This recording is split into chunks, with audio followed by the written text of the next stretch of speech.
All right, day 8. I think it's Wednesday. It's hard to keep track of the days, but here we are, tapas, self-discipline. So your third niyama actually translates to fire, which if you think about sort of breaking down, transforming things, it's right on par. I think we'll skip the fire, but we'll work on breaking things down a little bit. And in order to do that, I think in order to transition, right, to find a new state, you got to do something different than you always do. You can't do the same thing and look for something different, right? It makes sense. So we're going to get a little out of the box today. We're going to continue building on class from yesterday. The point is not to, land the pose. It's everything that happens on your way to it. That's life, that's yoga, and that's really the stuff that matters. So thinking about mind and body transformation. Think about the different states of samadhi that we learned about in the 30 days, and that's it. So part of getting into that transformation is really sitting with what is. You can't run away from it. You can't start to maybe get attached to it. You just sit with it. You work through it. So even if you're making a hot mess of these poses, you sit with it. Give it the 5 breaths. Whatever happens, that's the yoga. That's the brilliant stuff. So love it. We're going to start today in happy baby. So you can start on your backs. And knees up over the hips. Let them fall wide. And you can grab backs of thighs, fronts of knees, your shins, your toes. Really does not matter. Whatever is going to allow you to really sink, kind of settle the full length of your spine into the mat. So your hips are heavy, shoulders are heavy, your head is heavy. And kind of melting in here. As I mentioned yesterday, kind of the trick, if you will, about some of these postures is kind of easing your way in. You have to have a little bit of ease. It's not muscle, right? It's all balance, literal and figurative. So once you feel the little bit of stretch kind of working into your hips, you're going to start to take more of a straddle. Legs extend. Again, you can grab any part of your leg or none of it. Maybe you're rocking a little over to one side. Check out the other. It's an invitation to stretch. We're never forcing anything. So again, whatever's there is there. You got to support it. We're not trying to hurt ourselves. So as you find a little bit of breath, you're going to tuck the knees towards your chest, rock and roll. If you need a little bit of time there, take it. Otherwise, right up through seated, you're going to re-straddle the legs. It is not a game of how far your legs can go. You just take them comfortably wide. And the focus is on you taking your toes to face the sky. All right, if you relax, you're going to notice toes tend to fall a little inward. So engage the quads, keep the toes up, keep them active. And you're going to tilt the tailbone. So make sure you can feel the sits bones wiggle out the flesh of your bum and start to lean forward. Press your heart forward. Don't round. We want the stretch at the hips. It's going to feel like a little hamstring stretch and maybe a little low back stretch. Come onto your forearms. The goal is not to get to the ground. We'll come back to this at the very end of your practice for Kamasana and hints of TT Basana. Most of this is by surprise for Lisa as well. So if you feel somewhat comfortable in the groin and hamstrings, you can start to round if you want. Otherwise, maybe a little bend in the knees. Just keep the quads active. For 3. Right, starting to engage a little bit of Uddiyana Bandha, a little bit of Ujjayi breath. We're rinsing those breaths out as you exhale. And then slowly walk the palms over to the right leg. Lateral stretch. Left hand is going to reach a little to the sky or a little to the side. Make sure you're supporting your low back. Again, we're all going to land somewhere different here, so you want to support this lateral stretch, lateral flexion of the spine so that bottom palm, forearm goes anywhere that does that. It's not about getting to the toes. Roll the left thumb behind you, roll the shoulder down 2. Stretch through the breath as well. Squeeze the belly and take one more reach, and then with that same strength, reach gently back to center. Reaching for the other leg, lateral stretch, right? So slight peeling of the right shoulder blade behind you. Activate the belly and reach on over. Both legs stay active for 3. Right thumb is rolling behind you. Roll the shoulder down. You are breathing. So starting to fire up a little bit of breath today. Right, a little bit of heat, a little bit of internal fire, if you will. Kind of burn up some of that stuck energy. Reach back through center. And then go ahead and cross the legs. Come on to tabletop, all fours, fan fingers in. We're moving with breath. If you need a little cat-cow, take it. Otherwise, right into your down dog. Curl your toes, lift the hips, and less thinking. Feeling your way through as you look towards the front of your mat. And walk, maybe you jump, toes touch, lengthen. And exhale to fold all the way to standing. Find a big reach. You want to lengthen the spine right up the torso. Utkatasana sinks. Hips are way back. Remember that day 1, all about balance. You're in the heels, belly is in. And Uttanasana, fold and pause. Feet are going to work wide. Mat with distance, toes a little out. Malasana, sink the hips. Stay here. You're going to hook the elbows on the front of your knees. Now don't go wild. This is not about coming all the way into crow. As you reach forward, you got the balls of your feet. You can use them to press forward and look up your mat. Look between the thumbs. You're holding here. Toes are down. We want the work in your core. We want the work in the shoulders. We want to prep the wrists and forearms. 3. So you're staying in the work. 2. Maybe you lift a little bit, then come back down. Work your feet under, lift your biscuits through your ragdoll. Flat back when you're ready. And Chaturanga Dandasana. High to low, knees up or down. Heart opener, right? Long breath in, downward facing. Familiar space. Right foot steps, warrior 1. 1 breath to reach. 80 if you'd like, otherwise open warrior 2. Yeah, find your space. Flip palms, reverse your warrior. And then exhale, release. Chaturanga or not. Maybe you love a little high to low plank. Maybe you went straight to down dog. But as you get there, we'll step the left foot forward. Opposite side, warrior 1. Smoother as you peel open, right? Activate the hips. Reverse the warrior. And then release. Just building a little bit of heat. Build that internal fire. Working away any stuck energy, any blick from the day. And then slowly, warrior 1 this time, but slowing it down as you land here. Squeeze into the hips and reach and settle your gaze somewhere. Feel the back foot. We're going to press forward to sweep right into figure 4. Left foot is going to come up and over. Flex the toes, drive your sits bones behind you. So the goal isn't to press this front knee down, it's to press your bum way back. Getting into that hip stretch from strength. That co-activation is going to facilitate the lengthening of your muscle tissue. And you are breathing from the hips. We're lifting to peel all the way to half moon. You can take a block under the palm if you'd like. But again, activate the hips, not just the top one as it peels open. You want to press the right hip under, lift 2. Bend that back knee and step gently, warrior 2. Yeah. Moving towards your horse. You can turn around. You can stay put, but Lisa's gonna not give you the backside. Toes out, heels in. Matter of comfort. You want your knees over the heels, give or take. You're gonna press the bum underneath you, right? You tuck the tailbone as though you're pressing your pubic bone in front of you. Press the low ribs under. This is about getting into a little bit of stretch today. So maybe that means a little side to side. Maybe you're sinking. Remember, you have balls of feet, ankles very mobile, knees mobile. You can lift a little, sink a little, move with the breath. You are not stuck here.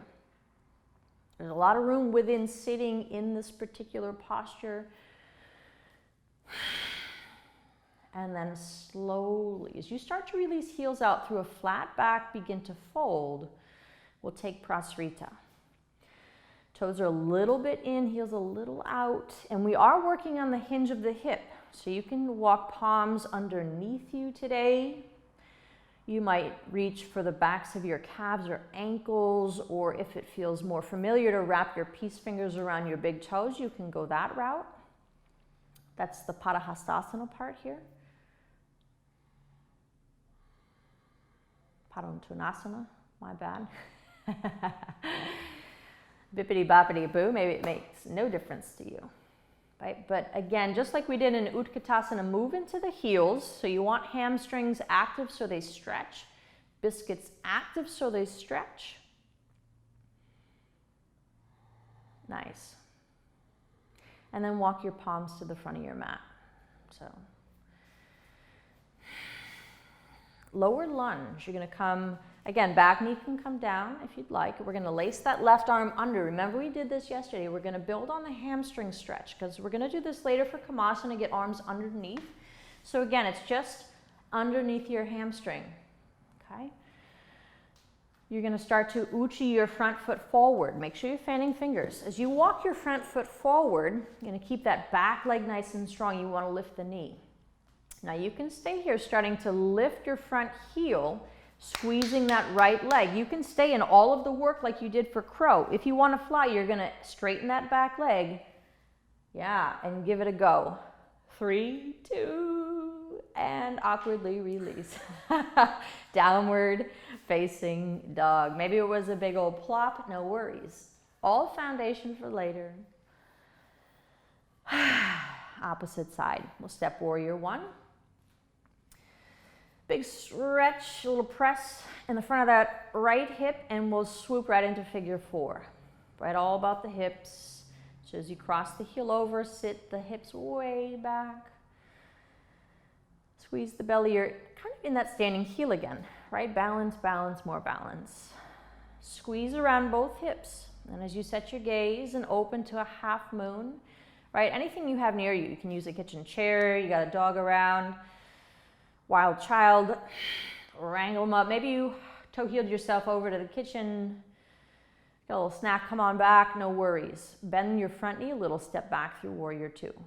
The wobbles are what we're looking for. It's going to activate around the hip joint, so it's perfect.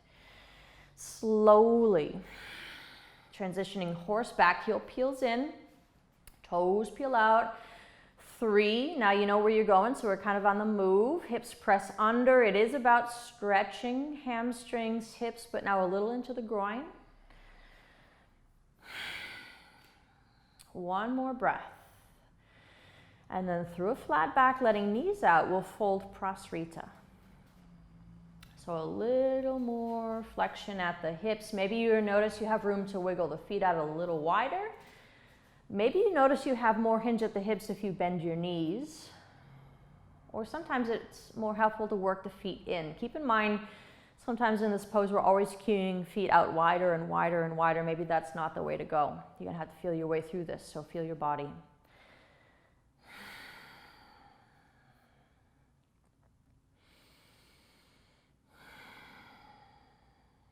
Right. Maybe we're getting past comfort points in the forward folds, or they're all the hinging at the hip.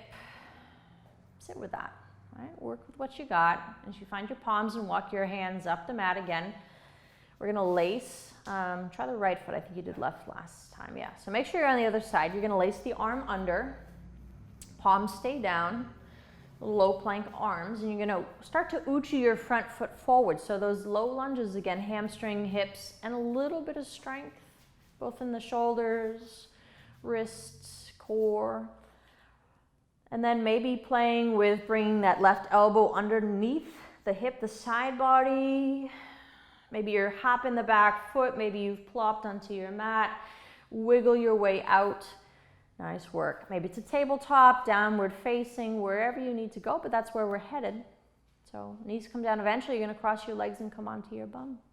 We're going to turn a little bit so you can see Ubaya Padangustasana. So you're going to wrap your peace fingers before we get to the straddle around those big toes of yours. Similar to boat, some of you are familiar with this. As you lean back on those biscuits, you're going for balance, okay? But what you're also going to feel is a little bit of Uddiyana Bandha, which is just the stomach, your belly drawing up and in. It's not squeezing out. It's not forcing anything. It's this hug of muscle towards your bones and joints. okay? That's all you're going with. So for here, you're gonna actually, on purpose, if you didn't already, rock and roll a couple of times, literally back and forth, bend the knees. That struggle is activating the Uddiyana Bandha. That's what we're doing. So this is why wobbles and disastrous postures are actually really beneficial to you. So do that one more time, Lisa. Go back, rock and roll yourself forward. Boom, that's what we're looking for. So you can release the legs and straddle. And the first thing you're gonna do as you fold forward, right, move the little flesh of the biscuits out, whatever you can get, hinge and take arms out to a T. Over the knees as you fold. The goal isn't necessarily to get legs out super wide. This is one option. If you have bolsters, couch cushions, you can put even a dog underneath you, a big one I'd suggest. Or you can start to lace the arms underneath, mindful of your elbows. You can bend the knees a little, so drag the heels a little up and in. Yeah, kind of wiggle yourself under. You can round through your torso at this point. Arms can reach out for full Kurmasana, your tortoise pose. Now, if you've landed here and you have time, you might want to linger and enjoy a little bit of the stretch, and you can certainly come back to it. If it's not restful, maybe don't linger. And make sure you're breathing. Lisa's like 87. Yeah, notice how she's wiggling in over here. Tapas. A little bit of self-discipline to get in here, to stick with it, to sit with it. But most importantly, make sure you're supporting yourself. So the goal isn't to be exactly where Lisa is or isn't. We're all going to be different. She's like, where are my limbs? I don't know. That's okay. This is the fun part. Okay, that rock and roll you did in Ubaya Padangusthasana, maybe one of my funner things to say, is what we're going to do here. So one of the variations to come into your Titibhasana comes out of tortoise. As you wiggle the heels towards you and bend the knees, you're going to you can grab your feet from the outside as leverage to kind of get your elbows up. Elbows are just where they were for lizard. They're underneath your hamstrings, backs, and knees. As you lift and flex and rock and roll, you're trying to plant your palms as close to your bum as you can so that you can lift and rock forward. Yeah, little hops. Yeah.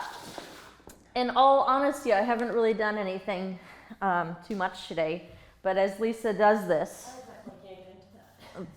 all the work and all the wobbles are the fun things.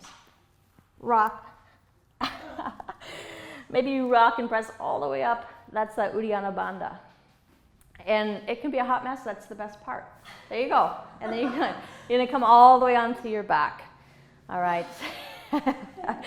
Lisa's like, yeah, exactly. Thank goodness.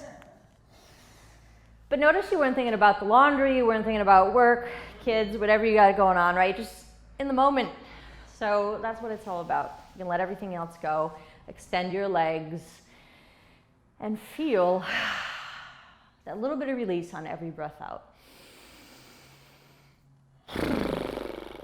I never know what the horse breath sounds like on your side, but I keep trying not to do it. It's like anything else you say you're not going to say or do, and you just keep doing it, so my bad.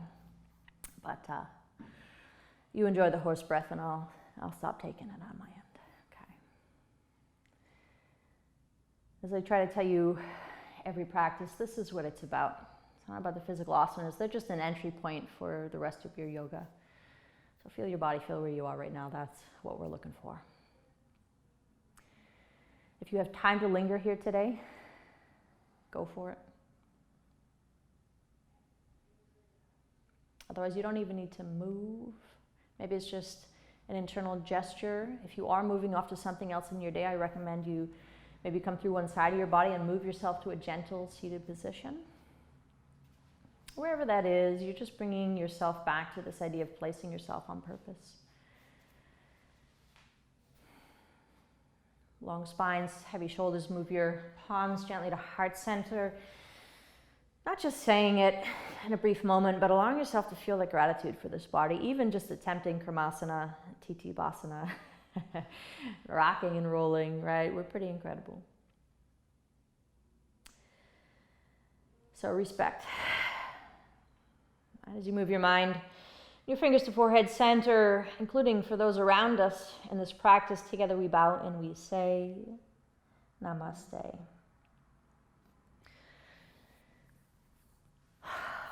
Right, if you can do these postures and even give them a whack. I'm sure you can tackle whatever's in your day. So remember that.